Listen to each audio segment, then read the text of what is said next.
В новом Realme C71 есть встроенная функция, которая позволяет фильтровать уровень шума при помощи искусственного интеллекта.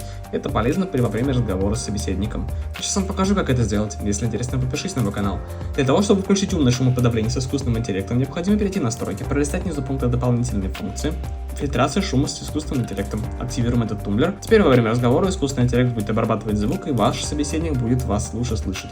А купить новый Realme C71 по очень привлекательным ценам вы сможете в интернет-магазине kuyuk.ru. Все ссылочки будут в описании.